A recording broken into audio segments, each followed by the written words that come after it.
गोटे लंबा समय धरी ओडिशार चाषी कूलर जो समस्या से समस्या संपर्क में विजु जनता दल आपण मान पाखरे एवं राज्यवासी पाखरे से समस्या को उज्जीवित करछि एवं आज है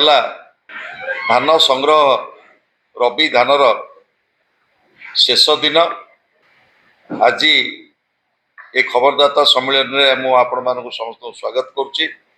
आम सहित अछंती आमर खबरदाता प्रमुख डॉक्टर लेलिन महांती। मुझे कही रखा चाहे डबल इंजिन सरकार राज्य को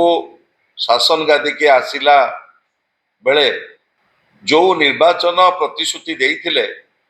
आमे मिनिमम सपोर्ट प्राइस सहित इनपुट सब्सिडी दे चाषी कूलर समस्त बड़का धान क्रय करिबु। आज ये निर्वाचन प्रतिश्रुति प्रतारणा रे परिणत होइछि। आज दिन रबी धान संग्रहर शेष दिन सरकार 3 दिन यह को अधिक घोषणा करछथि, किंतु मु कहि रखिबा चाहे खरीफ हो रबी हो मंडी अव्यवस्था 10 केजी रु 12 केजी पर्यंत कटनी छटनी रेजिस्ट्रेशन रे घोर अव्यवस्था धान संग्रह रे चरम विफलता आज ओडिशार चाषी कूल प्रति सरकार जो धोखा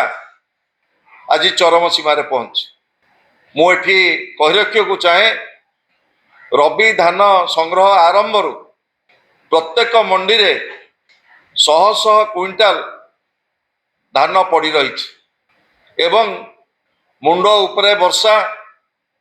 चाषी की कुहा जाउची मिल मुंड को नहीं धान जीवापाई एवं जेतेबेले रेजिस्ट्रेशन प्रक्रिया आरंभ होला सेतेबेले पंजीकरण नहीं जो भली भाव रे कुहा गला जे तमे परिवार प्रमाण पत्र धरिकी आस सेतेबेले मुख्य उद्देश्य थिला सरकारी व्यवस्था भितर चाषी टीए जेभली भाव रे धान बिक्री करि न पारु पंजीकरण पाई चाषी के आंदोलन करने को पड़ेगा। तापर जेतेबेले टोकन प्रदान करागला सेतिकी बेले गोटे नुआ नियम चाषी उपरे लदी दिया गला। जो सरकार कहितिले जे आमे समस्त बड़का एवं बिक्री योग्य धान संग्रह करिबु चाषीर सेठी कुहागला जे आमे 150 क्विंटाल रु अधिक धान संग्रह करिबु नाही एवं 75 क्विंटाल दीटा टोकन पाई जो व्यवस्था करागला टोकन रो अवधि जो दिन थिला से दिन टोकन रे धान संग्रह करागला नाही एवं चाषी जेतेबेले मंडी पाखु को नहीं कि आसिले सेतेबेले मिलर माने कहिले जे तमे मिल मुंड को नहीं कि जाओ धान को पुणी 2000-4000 भड़ा करी मिल मुंड को नहीं कि गले एवं तापरे आज जेतेबेले रबी धानर अवधि शेष होउची सेतेबेले 3 दिन सरकार जो वृद्धि करिसंती ये चाषी कूल प्रति चरम प्रतारणा कहले अत्युक्ति हब नाही। मु दाबी करुच्ची ये जून 30 तारीख सरकार जो 3 दिन वृद्धि करिसंती सर्वनिम्न 15 दिन रबी धान संग्रह व्यवस्था को वृद्धि करने पाई आमे आज दाबी करुचु ओडिशार चाषी कूल तरफ। आपण माने जानिछंती 20 लाख मेट्रिक टन रबी धानर संग्रह पाई टार्गेट सरकार करथिले एवं वर्तमान पर्यंत आज सुधा 18,46,000 मेट्रिक टन धान संग्रह करा जायछि। ता अर्थ आहुरी 1.5 लाख मेट्रिक टन धान वर्तमान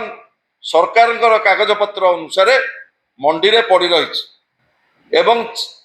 3,67,221 चाषी रेजिस्ट्रेशन करथिले रबी धान विक्रय करबा पाई। वर्तमान पर्यंत 3,37,000 चाषी ଧାନ ସରକାରୀ ବ୍ୟବସ୍ଥା ଭିତରେ ବିକ୍ରି କରିଛନ୍ତି କିନ୍ତୁ ପେମେଣ୍ଟ ଏପର୍ଯ୍ୟନ୍ତ ପାଇନାହାନ୍ତି। ତା ଅର୍ଥ ଆହୁରି 35,000 ଚାଷୀ 1.5 ଲକ୍ଷ ମେଟ୍ରିକ ଟନ ଧାନ ବିକ୍ରି କରିବା ପାଇଁ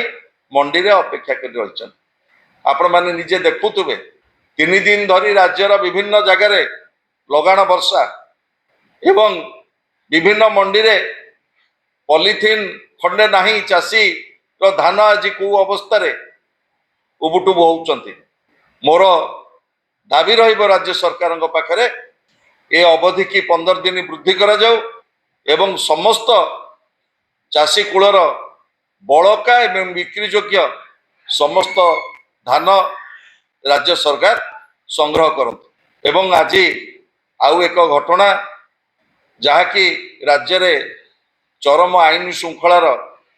ଯେଉଁ ଅବଗତି, ମହିଳା ଧର୍ଷଣ, ଦୁଷ୍କର୍ମ, ଆଇନ ଶୃଙ୍ଖଳାର ଚରମ ଅଧୋଗତି, ମବ୍ ଲିଞ୍ଚିଂ, ଇଏ ରାଜ୍ୟର ପ୍ରତ୍ୟେକ ଦିନର ଘଟଣା ପାଲଟିଛି। ସେ ସମ୍ପର୍କରେ ଆମର ଗଣମାଧ୍ୟମର ପ୍ରମୁଖ ଡକ୍ଟର ଲେଲିନ ମହାନ୍ତି ସେ ଯେଉଁ ଘଟଣା ଘଟିଛି ବାଣପୁର ଥାନା ଅନ୍ତର୍ଗତ ସେ ସମ୍ପର୍କରେ ସବିଶେଷ ତଥ୍ୟ ଆପଣମାନଙ୍କ ପାଖରେ ରଖିବେ।